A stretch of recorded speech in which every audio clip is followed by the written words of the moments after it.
The Black Arts on Trial by Hannibal Traven, Archmagister of the Mages Guild. History. Necromancy, commonly called the Black Arts, has a history that dates back before recorded time. Virtually all the earliest laws of the land make mention of it as expressly forbidden on pain of death. Independent practitioners of the arts of sorcery, however, continued its study. The Sijic Order of the Isle of Artaeum, precursor to our own Mages Guild, also forbade its use, not only because it was dangerous, but their belief in the holy and unholy ancestor spirits made it heretical. Again, despite this, we hear many stories of students and masters who ignored this stricture.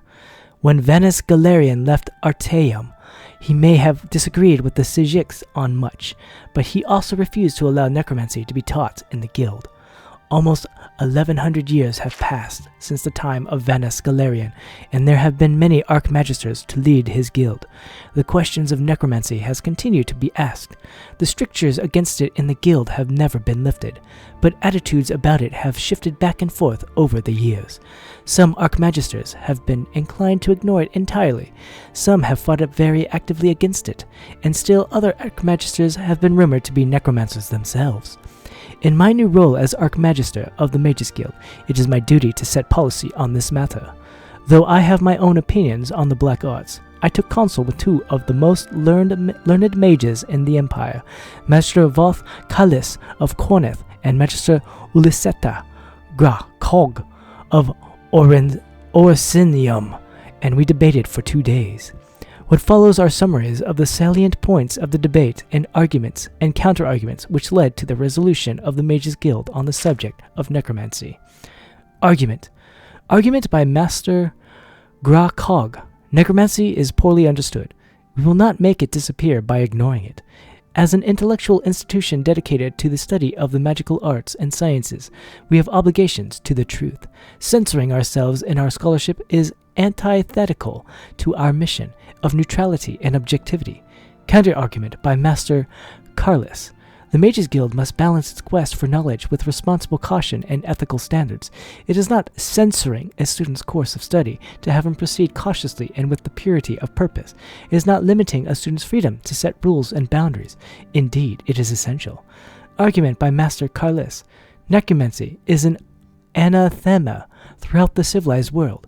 To embrace it publicly, the Mages Guild would inspire fear and hostility in the populace at large.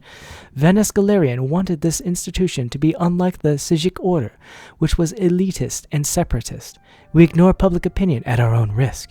We will certainly lose our charters in many places, including, very likely, the whole of Morrowind, where sentiment against necromancy is very strong.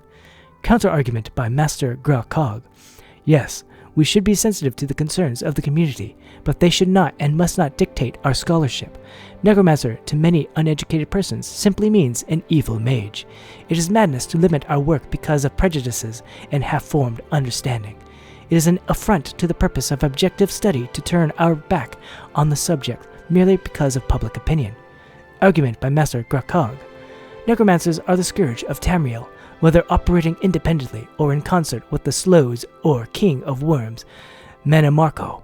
They are responsible for many horrors, animated zombies and skeletons, and other forms of the undead. To best combat this menace, we must understand the powers of the necromancer, and we cannot do that by restricting our study of the Black Arts. Counter-argument by Master Carlis. No one is disputing the threat of the Black Arts. In fact, that is the very essence of my argument against the Mages Guild making it a school to be taught to our initiates. We can and should only know what our enemy is capable of, but we must be careful not to step into a trap of looking too deep into his ways and making those ways our own. We do no one any good if by studying the evil ways we become evil ourselves. Argument by Master Carlis. Necromancer is inherently dangerous. One cannot dabble in it. The simplest spell requires the spilling of blood and immediately begins to corrupt the caster's soul. This is not conjecture, but simple fact. It is irresponsible of the guild to teach and thereby encourage a sort of magical study which has proven itself time and time again to bring nothing but terror and misery on the practitioner and the world. Counter-argument by Master Grakog. All schools of magicka are dangerous to the uninitiated. A simple fireball spell from the School of Destruction can cause great harm when cast by a novice, not only to others, but to the mage himself. The School of Mysticism, by its very nature, forces the practitioner to divorce his mind from logic, to embrace a temporary sort of insanity, which one might argue is very like corrupting one's soul. Argument by Master Grakog. The guild already permits some forms of necromancy. The schools of magicka are, as we know, artificial constructs originally formulated by Vanus Galerian to divide and thereby simplify study. They have changed many times throughout the years, but at their heart, every master knows that they are all linked together. When a student of conjuration summons a guardian ghost, he is touching on the school of necromancy. When a student of enchantment uses a trapped soul, he too may be considered guilty of a black art. The School of Mysticism, as I have stated before, has some kinship with necromancy as well. To state that students may not learn the ways of necromancy is to stifle common skills in the other, more historically legitimate schools of the guild.